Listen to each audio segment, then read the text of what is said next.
Hello good people. Welcome back to my YouTube channel. Please don't forget to subscribe. Botswana is a landlocked country in southern Africa, is globally known for its varied, abundant and well-protected wildlife. Around 90% of Botswana is under savanna. Right now we are in IKE-TOURS pan, a salt pan situated in the middle of the dry savanna of northeastern Botswana, is one of the largest salt flats in the world.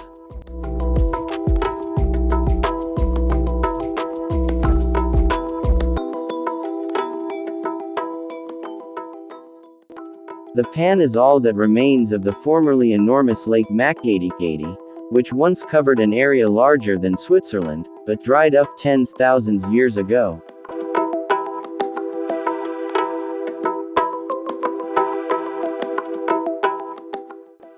Rarely has much water, and is generally claimed to be the world's largest salt pan. A dry, salty, clay crust most of the year, the pans are seasonally covered with water and grass, and are then a refuge for birds and animals in this very arid part of the world.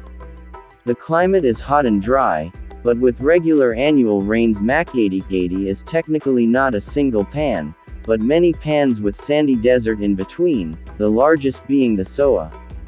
Very little wildlife can exist here during the harsh dry season of strong hot winds and only salt water, but following a rain the pan becomes an important habitat for migrating animals including wildebeest and one of Africa's biggest zebra populations, and the large predators that prey on them.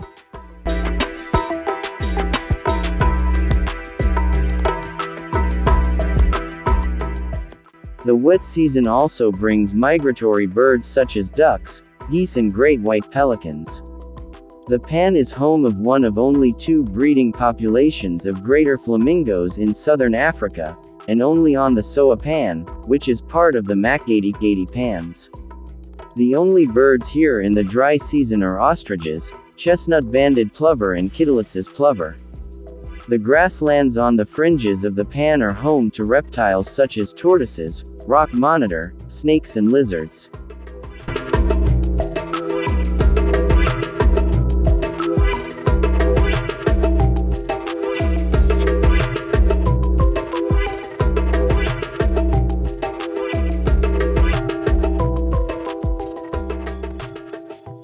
Ostriches are birds of open habitats.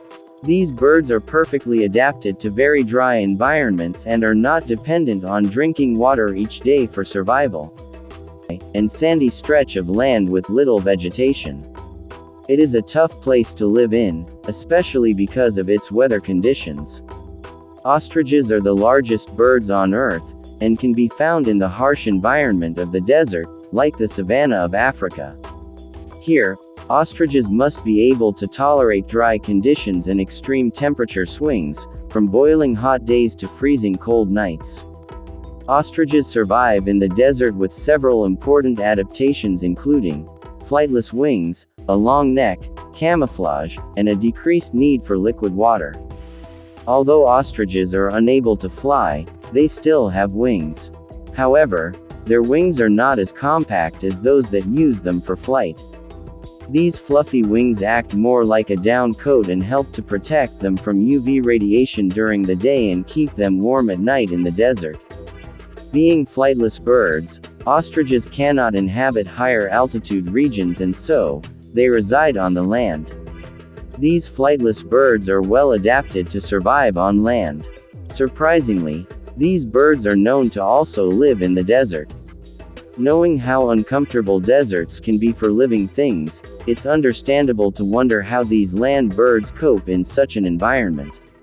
Ostriches have long necks. Their long necks enable them to spot predators.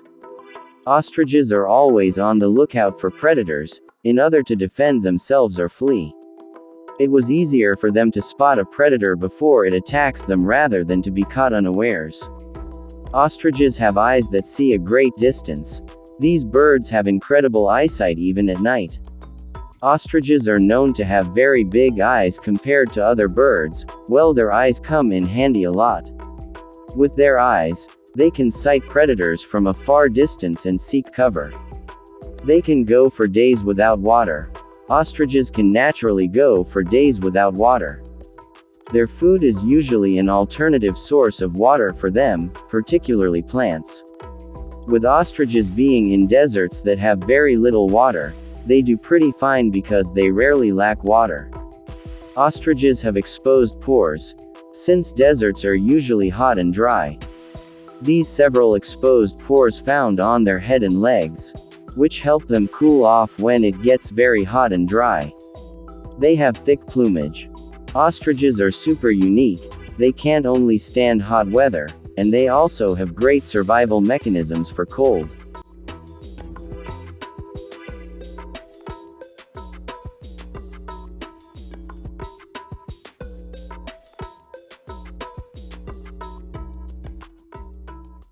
The African bush elephant, also known as the savanna elephant, is the planet's largest land animal. It can weigh as much as 7 metric tons and live to be 70 years old in the wild.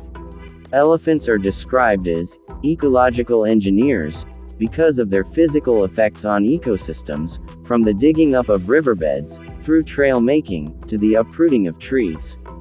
Areas with more elephant tree damage have greater species abundance. Even their dung is important, dispersing seeds and providing food for dung beetles. Physically massive, intelligent, and enduring, savanna elephants are a species symbolic of wild Africa.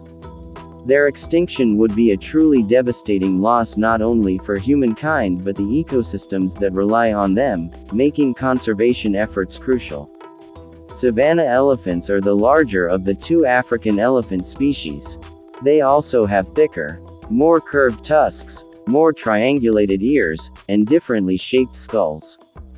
Both elephant species exhibit sexual dimorphism, though, where males are larger than females, with wider set tusks, more rounded foreheads and less curvature in their spines. African elephants range throughout the savannas of sub-Saharan Africa and the rainforests of Central and West Africa. Because elephants eat so much, they're increasingly coming into contact with humans. An elephant can destroy an entire season of crops in a single night.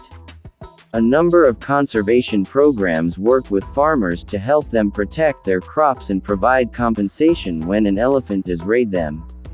Elephants are matriarchal, meaning they live in female-led groups. The matriarch is usually the biggest and oldest. She presides over a multi-generational herd that includes other females, called cows, and their young.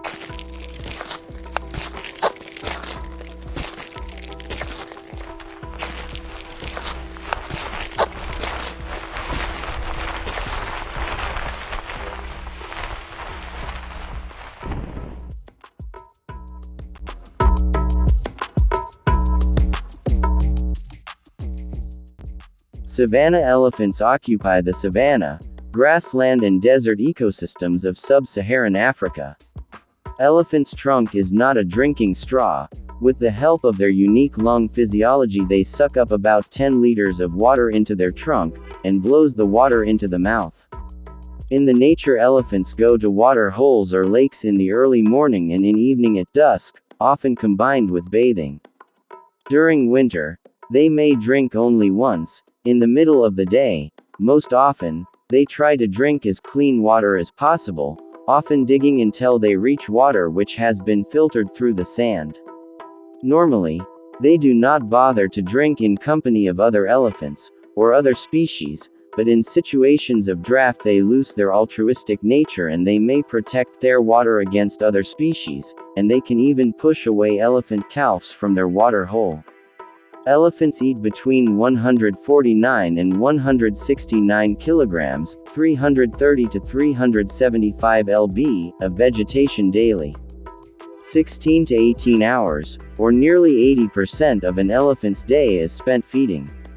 Elephants consume grasses, small plants, bushes, fruit, twigs, tree bark, and roots. Tree bark is a favorite food source for elephants. It contains calcium and roughage, which aids digestion. Tusks are used to carve into the trunk and tear off strips of bark. Elephants require about 68.4 to 98.8 L, 18 to 26 gallons, of water daily, but may consume up to 152 L, 40 gallons. An adult male elephant can drink up to 212 L, 55 gal, of water in less than 5 minutes. To supplement the diet, elephants will dig up earth to obtain salt and minerals. The tusks are used to churn the ground. The elephant then places dislodged pieces of soil into its mouth, to obtain nutrients. Frequently these areas result in holes that are several feet deep and vital minerals are made accessible to other animals. The millions of micrometer-wide fractures in elephant skin retain mud and water after mud baths, helping the animals stay hydrated between trips to the water hole. Evaporation from the mud and water also aids temperature regulation, vital because elephants, unlike many mammals, don't sweat. The intricate web of cracks and crevices that gives African elephants their distinctive look is, in fact, an essential adaptation. The millions of micrometer-wide fractures in elephant skin retain mud and water after mud baths, helping the animals stay hydrated. The breeding strategies for forest and savanna elephants are assumed to be mostly the same. Reproductive rates for both species are considered one of the slowest and most energy-intensive. In optimal conditions, elephants may reproduce at a rate of 6%. Elephants have the longest gestation period of any animal at 22 months, and twinning is rare, though it does happen. Elephants do not reach sexual maturity until they are between 14 and 17 years old. Most males, however, are mostly unsuccessful at mating until they are much older, and females may only conceive every 3 to 9 years. Savanna elephants may live to be up to 70 years old. An elephant's trunk is actually a long nose used for smelling, breathing, trumpeting, drinking, and also for grabbing things, especially a potential meal. The trunk alone contains about 40,000 muscles.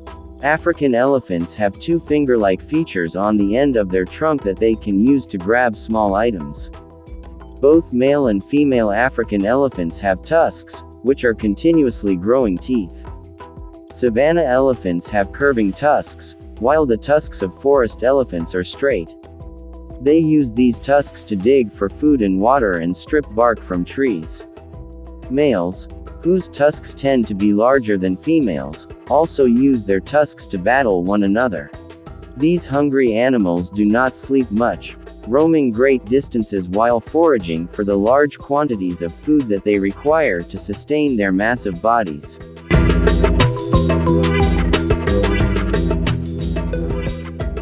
If you traveled to the savanna in the wet summer season, you would have a very different experience than someone who had only visited in the dry winter season. The dry season typically begins with a series of violent thunderstorms that lead to strong dry winds. These winds, combined with the dry weather, can often promote the quick spread of fires, which cause animals to flee the area. Plants begin to die or shrivel to protect from water loss through the long dry season. Rivers and lakes dry up. During this time, you would not see many plants or animals. When the rainy seasons begin again, a savanna looks very different. Many types of grasses flourish in the savannas and easily survive seasonal fires. During the wet season, the grasses of the savanna are green rather than brown. Because grasses grow so quickly and are so successful, there may only be one type in a given area. However, depending on the soil type, if you walk deeper into the savanna, you are likely to see many different types of grasses on your journey. Rivers and lakes fill up again, and large trees, such as acacias, bloom. Animals return to graze on all of the plants that start to grow when the rains come. You may wonder how an area is able to survive with such long dry periods. However, in order for the savannas to survive, they must have the long dry periods. If it rained all year, the savannas would become tropical forests, filled with trees and tall vegetation. For grasslands to survive, they need the dry periods that prevent trees from taking over. In many savannas, a combination of seasonal fires and large numbers of grazing animals keep forests from growing up and taking over the habitat.